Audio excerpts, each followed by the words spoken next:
that in context, let me quickly connect with Bobby Parikh, who has just joined us. Mr. Parikh, one of the key points that has just been made by Mr. Kapadia before you joined us is the fact that there is no clarity about whether surcharges and other cesses that are levied over and above the tax rate by itself, whether they are going to be kept out or whether they will continue, because that is the immediate fear. And if you take away deductions, you are essentially creating a situation where the effective tax rate may well rise if the surcharges and other matters are not dealt with.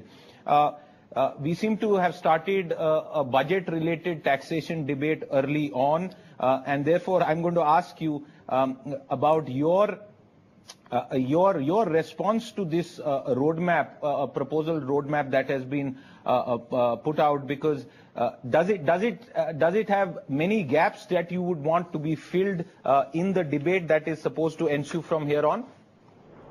So, I have actually not gone through the roadmap document, what has been put out in any detail. But I just got a little bit of the closing points that Sudeep just made. But I would say that, philosophically, the fact that that exemption, that you remove or reduce the exemptions and incentives that are available in the Act, but at the same time lower the corporate tax rate is fundamentally sound and is something that should be done. As to whether the surcharges and cesses and things which are there in the which currently add to the effective tax rate will also go or not is something which is a question which has been there ever since the finance minister made this announcement first, and it is not clear whether those will continue or not.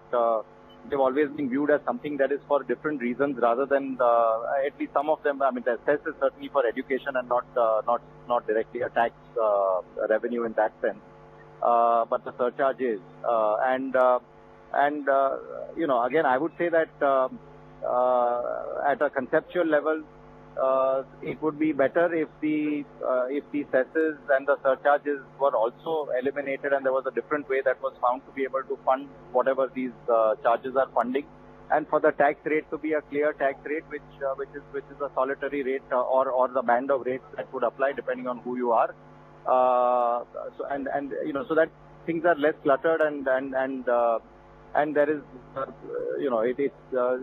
it's clear and easy for people to understand what they are paying and what the incidence will be. That is an important point that you make, Mr. Parikh. Let me try and go back to Mr. Desai. Mr. Desai, you spent years trying to understand